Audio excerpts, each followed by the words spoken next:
All right, guys. So happy Tuesday. We're doing another training on here. So we are live on Instagram, live on TikTok. I don't think TikTok. I don't know. Live on LinkedIn for sure, YouTube, and the Facebook group. And for some reason, for that light, that looks kind of weird. Okay, I think that looks good. We're good? All right, drop in the chat below what you sell. We'll make this relevant. I wanted to do a Q&A before we do this masterclass on Thursday. I haven't done a masterclass since October. So really want to try to make sure that we prepared so much for you guys, and that I wanted to get a little insight on what you guys are dealing with so that we can actually make this masterclass even more helpful for you. Don't judge me. I have my Christmas tree still up. Okay, there we go. All right.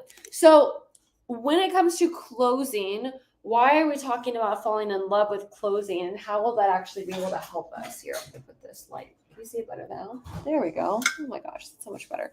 All right, so why would we want to fall in love with closing? Because a lot of people sometimes have issues when it comes to closing because it feels awkward. They don't know what to say. They don't know what to do. And then all of a sudden, you're in opposition with yourself, and that's not fun. We don't want to be in opposition with yourself. Maybe that's better. Is that better with lighting? There we go, guys. Dear Lord. So we have life insurance here, matchmaking packages. Let's go. Healthcare, insurance for auto, home, commercial real estate fund. All right, amazing.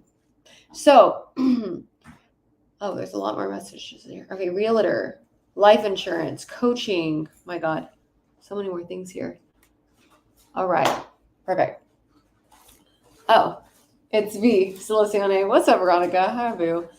Thanks, guys. Appreciate you. So let's be super laser here because I actually want you guys to get a lot out of this. How do we get a prospect to want to buy from you, right? Really easy. It's really about your ability to show them that they might need to make some type of change in their company, in their business, and how they're doing life, and whatever you're selling for your industry. So type below like what your industry solves. Like what problems does your prospect have? Type below the 2 top problems that your prospect has. It's really important, right? Like my prospects, typically they're having like frustration because they can't close as high as they want to. And sometimes like they're feeling burnt out, they're not making enough money, right? Like those are my typical biggest problems. So what right below your biggest problems that your prospects have. You don't know what problems they have, it's going to be really hard for you to help them find that. All right. The correct products for their cooking application. Okay, great. My prospects are lonely and they want a life partner. Great. Time and financial freedom. Do I think that B2B is very different from B2C? It's different in how you approach it. The sales process is a little bit different because sometimes you have a longer sales cycle, but the type of questions you ask is typically the same. Sometimes you ask more in B2B. It's a little bit more complex than a B2B because normally there's multiple decision makers.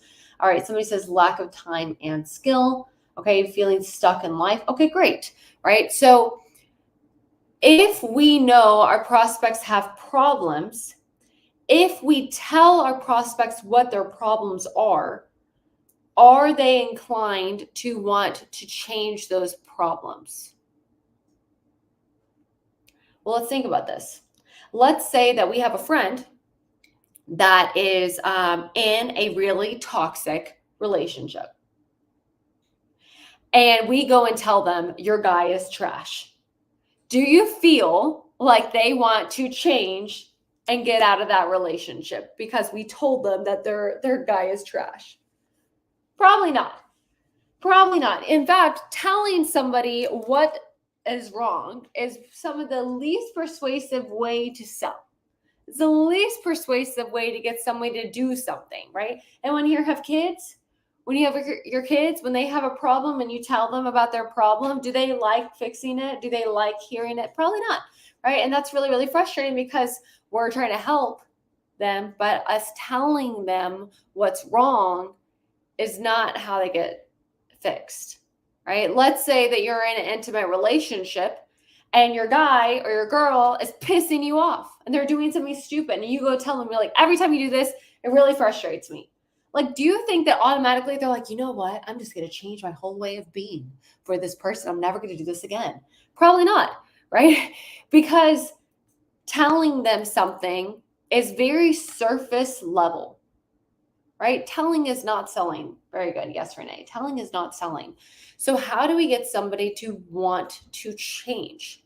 When you close a deal, it doesn't happen at the end of the call. That's a very misconception. In fact, a lot of sales training teaches, hey, let's have the best objection handling. Let's know what to say at every moment. If they say this, you say this.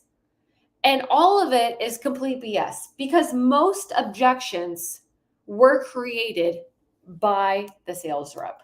Oh, that's not fun. That's not fun. If you don't close a sale, I'm going to tell, this is going to be really, really tough love, if that's okay. Tough love. If you don't close a sale, it's not because your prospects have a bad mindset. It's not because your prospects are really short-minded and they're just not willing to get uncomfortable. It's not because your prospects are like unwilling to do whatever. It's not all that, or that they're tough, or that they're too old, or too narrow-minded, or whatever. If you don't close somebody, you as the salesperson did something wrong. Okay. Now, are we perfect? No, absolutely not. So instead of us like, I know this is tough love. You're like, oh, Kayla, that's not true. I did everything perfectly. No, well, if you did everything perfectly, they would be buying from you, right? So at the end of every sales conversation, if somebody didn't buy from you, it's a really, really great opportunity for you to look yourself in the mirror and be like, like, where can I improve? Where can I improve? Because if you don't help your prospects solve their problem, you're doing them a disservice.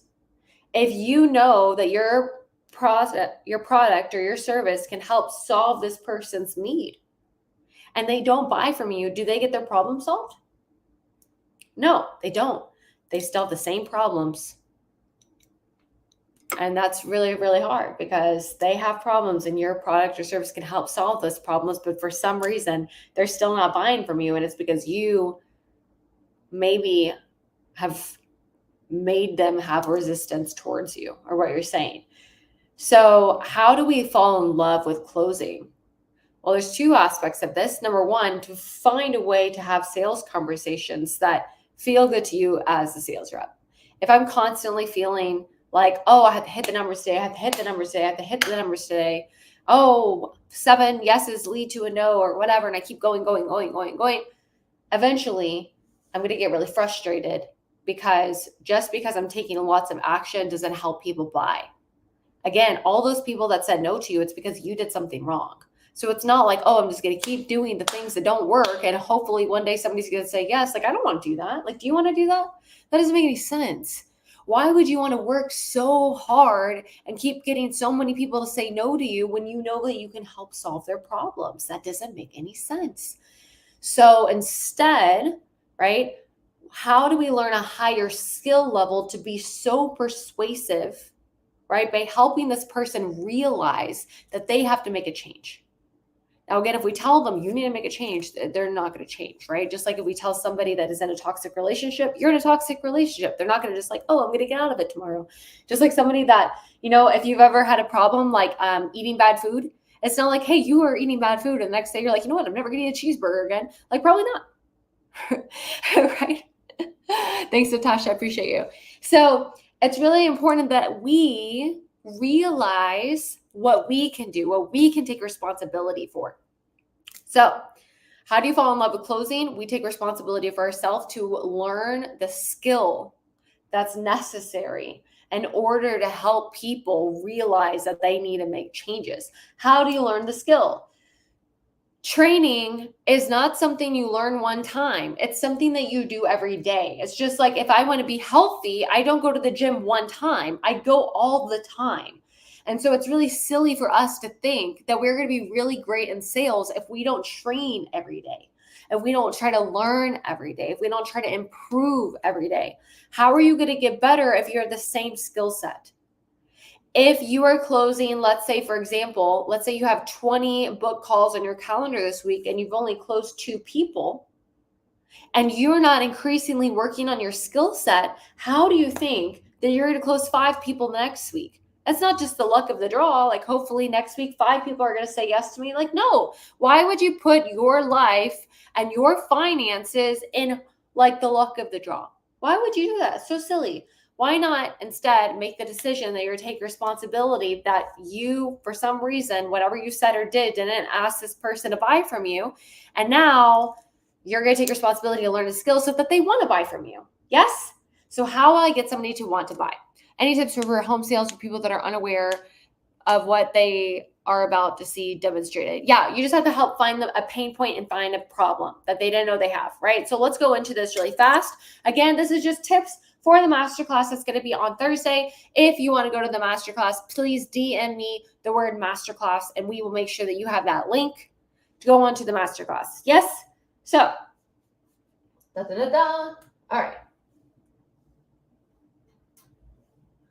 This methodology is really beautiful because you don't have to follow a script verbatim. People can throw you a curveball. There's so many different types of sales. There's in-person sales, there's cold calling sales, there's leads where you call them where they know that they filled in something, but they don't know that you're calling, leads that know that we have an appointment booked, people that are like stopping you in the mall, people that go to door, like B2B sales, big enterprise sales. Like, there's so many different types of sales. So instead of us learning one script that you're going to follow every single time, why don't we learn a structure and learn what type of questions to ask at the right time so that we can emotionally get somebody to open up to us, right?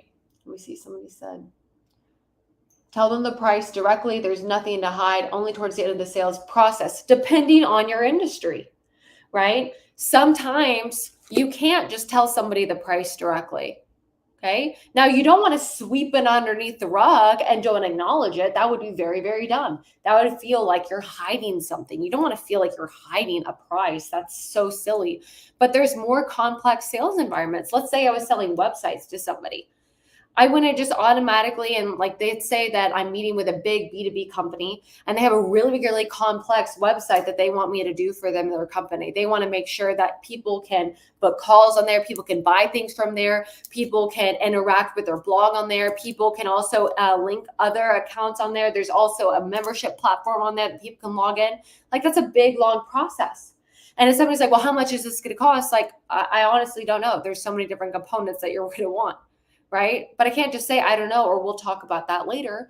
I have to be like, yeah, I can absolutely go over a price for sure. It really just depends on, how many users are going to be on this interface. And, if you're wanting to have SEO so people can find you on Google, as well as what your time frame is on wanting to get this up and going. If you have a copywriter, if you're wanting us to generate the copy for you, if you have videos already completed, or you need us to send a videographer out for you to record this content to get it uploaded.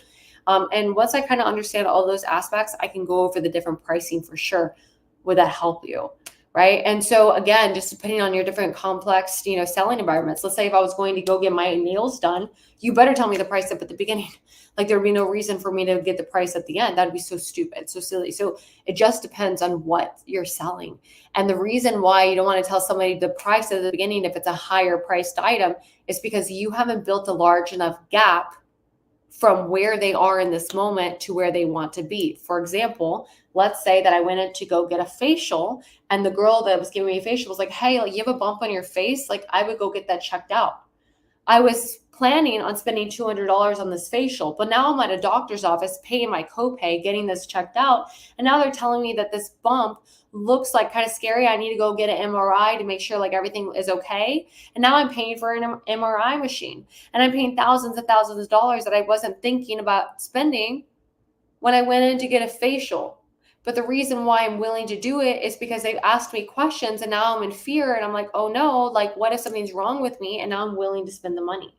Right? So there's so many different aspects of this. Like, don't tell somebody the price directly if we have to build them up in order for them to feel enough pain in order to pay for it. Just like if you were selling roofing on someone's house, right? And you went there to maybe sell something else for their home and construction. You looked up and you saw that maybe they have a few shingles that are messed up, and you went to go patch it, and now you're wanting to redo their whole roof because there's an issue. Like if I just said, hey, it's going to be 20 grand to fix your roof when they were expecting to only pay for a few shingles, they're going to say no to you. They're going to give you objections.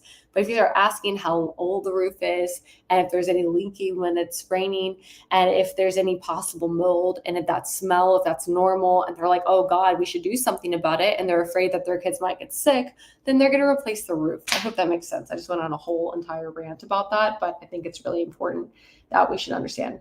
What would I give in terms of a biggest tip to someone that's in network marketing? Everyone's your prospect. Everyone wants more time. Everyone wants more money. Don't be like, oh my God, I have an opportunity for you. Find their pain point. If somebody's telling you how awful their job is, ask them about it. Well, what do you mean it's awful? How long have you been there? Oh my gosh. Like, well, do you feel like you're having any time to hang out with your kids? Right? Ask them about time or about money. One of those two things are the pain point. Find the pain point and then ask more about it. Okay. Let's go down. I like to close the deal with the hottest leads. I don't turn no's into yeses. Yeah, I wish everyone was a yes and everyone was a lay down. I want to work with anybody. And like, what if it didn't matter if they were a hot lead or a regular lead? What if you were so good you can always find their pain point and you always closed? Like, okay. All right, let's scroll down. All these. Okay. Went on a long-winded rant, but let's go back into this. So I want to build a sales structure. The first point that I want to get somebody to think about is like a results-based thinking. There's so many different types of sales. So, I mean, it really just depends on what you're selling and what you're doing. But the main point is that I'm trying to get them from when I first talked to them to a pain point. The only way somebody's going to buy from you is because of pain or fear of future pain. That's the only reason why they're going to want to make a change. Pain or fear of future pain. So I have to get them to realize that they have problems that they didn't already know they had. Now, I can't go into a conversation and start asking somebody that is basically a stranger that I don't know about problems that they have, right? I haven't built enough trust in order to start asking them about pain. Does that make sense? So how do I get to start asking about pain? Well, first, I need to establish how this call is going to go. Right now, if you're outbound calling somebody and they're not expecting time to talk to you, I'm not trying to push my way into having a conversation. I'm asking for permission. Are you opposed to us possibly seeing if this could help? Maybe you're better off staying with who you already have. If I'm cold calling, I'm maybe trying to set up an appointment to speak later.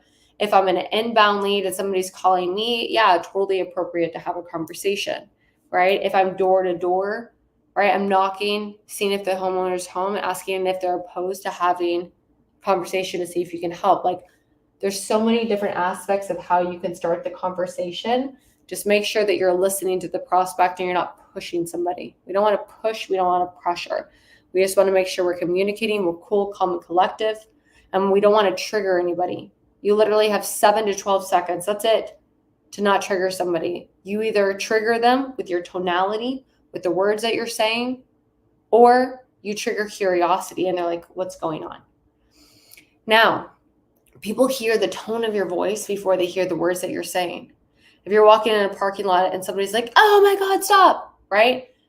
Instantly, you're like, oh my God, right? Instantly, you're like, oh, is it safe? Before you even hear what they're saying. And maybe they were like trying to make sure that their son didn't run out in front of a car. But you didn't even hear that. You heard the tone before you heard what this person was saying. Same thing when you're starting a call. If you start a call and you're too enthusiastic, too bubbly, and you're like, oh my gosh, I'm so excited. How are you? Or if you act like everybody else, like, how's your day going? I've been looking forward to this call all day. Like, how's the weather over there? The problem is that a lot of people don't believe that you actually care about them, because a lot of people have had bad experiences with salespeople. And sometimes they're thinking that you're just pretending that you like them in order for you to try to buy from them. And you don't want that feeling either, right? So, pardon me, I was taking my water. So, again, there's so many different aspects we can go on this call. The point is to create a really good foundation for yourself, because if you don't create a good foundation in the beginning of the call, the rest of the call is shit. You're not going to be able to close them if they feel like you're trying to push them into anything. If you hired a sales team, would you hire all women, or do you think a mix of both would be better? It depends on my industry and what I'm selling. If I'm selling a product that only goes to women, I would hire all women. If not, I like a dynamic. I think that it's great. Okay. So I need to build a good rapport. I need to get them to trigger curiosity. I need to explain what's going to happen on this call, right? So a lot of times what I see is people are like, hey, we're going to have a conversation at the end of this call. You can decide whether it's a yes or no. You just got to let me know. I want no maybes in between. Like, you don't want to do that. We want to make sure that we're really communicating, being super neutral in our languaging. So this person doesn't feel pressured, like, hey, at the end, you're going to have to make a decision. If you say that, then all of a sudden they're going to feel like, oh God, like I have to make a decision at the end of this, right? And like Miss Katie sells a $4,200 vacuum, right? So she's not selling a vacuum. She's selling what that vacuum does for somebody. She's selling a cleanly home. She's selling for her kids to not have to breathe in like bad bacteria in the air and for them to be able to sleep through the night because it's taking all that bacteria out. Right. And so what she needs to do is find the pain point of what these people are going through. So let's say she's talking about like rapport questions. Maybe she's walking into the home to do a presentation where it looks like you possibly wanted XYZ vacuum so that you could, have a cleaner home, cleaner air. I guess what even prompted you to want to look at this in the first place, just so I have a better understanding? Well, our kids are having a hard time sleeping through the night. I heard that this could possibly help.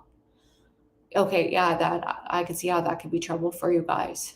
This could be really basic. It's really more for me to have a better understanding of what you guys are going through right now and the results of, any type of cleaning products or any type of things that you use so far.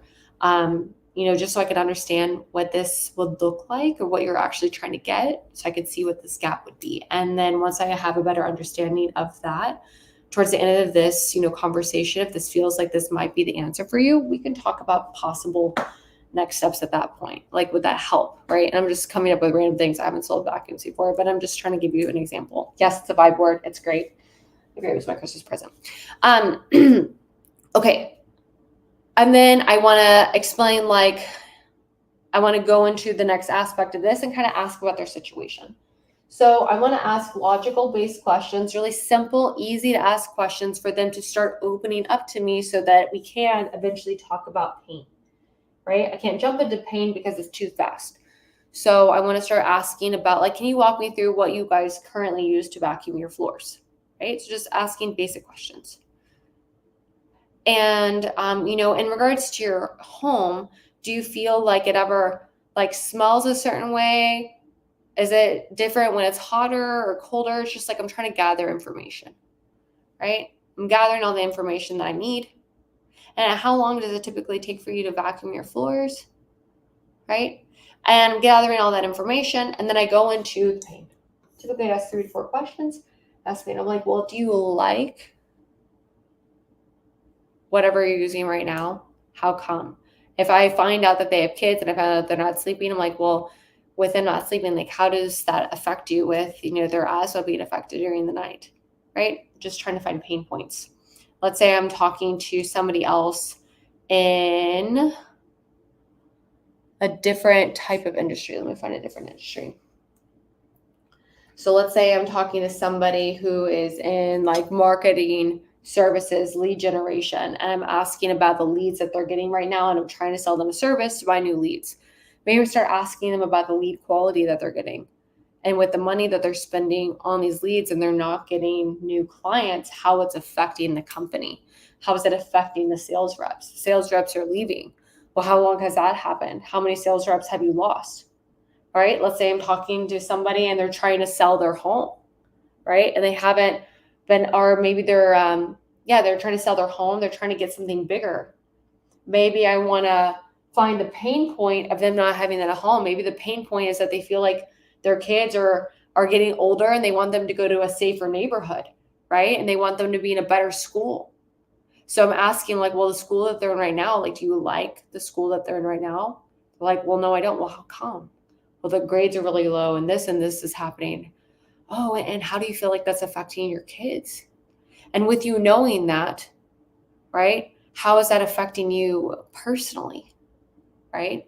And they're able to explain that and internalize that and feel like if they don't do something, if they don't buy your service, if they don't buy your product, nothing is going to change. Someone said something about recruiting as well. So like the job that you're in right now, like, do you like the job that you're in? Well, how come? Right? Well, you working that many hours right now and not able to spend time with your kids, do you feel like it's impacting your relationship with them at all? And with you knowing that, how is that affecting you personally? Like, I'm just trying to find pain, and the whole thing is that during this conversation, I'm trying to look for red flags. I want you to imagine that you're first starting to date again and you're having a conversation with different dates and you're talking to them and you're listening for the red flags, right? Guys, you're listening if she's any crazy. Girls are listening if he's a cheater or if he has like commitment issues. Like, we're just listening, you know? Hey, I've been, dating this person, this person, this person. I haven't really committed. I haven't really had a girlfriend in like 4 years. Never been married. I'm in my 40s. I'm like, there might be something there. That might be a red flag. And so I want to ask about it. The same thing in a sales conversation. When you're talking to somebody, I'm trying to think about, how does this person think? Why does this person think like this? How long have they been thinking like this? Is this a pattern? Is this going to serve them in the long run? And I'm trying to close down any type of future objections, any red flags that could be coming up. If they say something like, hey, we worked with several different companies, no one's really gotten us results. I'm like, red flag, this person has trust issues. I have to solve that they have trust issues before I get to the end of my call. If I talk to somebody and they're like, hey, I really want to move into a new job, they're a recruitment service, and I've been at the same job for 4 years and I just hate it and they keep complaining about it. I'm like, this person hasn't changed in 4 years. Red flag, they're afraid of change, right? I need to solve this before I get to the end of the call. And that's how you prevent objections from happening. Instead of getting to the end of the call, saying all the things you need to say and showing them your offer and then hoping that they buy and handling any objections that come up, instead, learn how to disarm them and prevent these objections from even happening in the first place. For example, if I'm talking to somebody and they told me that, I've worked with several different people and that they have had a really bad experience, I want to ask about that. Well, what happened? And what companies were you working with? Yeah, I mean, they're fairly decent. I guess, like, did anybody that was working with them get results? Like, anybody at all? Oh yeah, this person, this person. Well, can I ask you something? Like, why do you feel like you weren't able to have the same success? Well, they were always asking for this and I never got this on time, whatever. And now they're taking responsibility for what they didn't do. Or if somebody told me that they've worked at the same place for several different years and they haven't made a change, I might want to ask them before I get to the end of the call. I'm like, okay, here's my concern. Like, you haven't wanted to move jobs in 4 years. Like, why is this so important to you now though? Well, like, if I don't do something soon, like, I feel like every time I'm stressed out at work, I come home and I take it out on my wife and she's going to leave me. Like, okay, well, how long is this going to be sustainable? Like, how much longer can you keep going into this job? Like, I can't do it anymore. Like, are you sure? Because you've been at this job for 4 years. Like, why is, besides that, like, why are you actually going to do something? Oh, because I need to be man, step up for my family, yada, yada. Okay, are you sure? Like, are you, I'm just like remaking them identify with what they want, right? And the thing is that learning this skill set doesn't happen one time. It's constantly studying. It's constantly getting better. It's constantly being obsessed with this crap. So again, if you're wanting to come to this masterclass, just DM me the word masterclass. We're going to be going over it on Thursday of how to fall in love with closing. Is this for my girlies?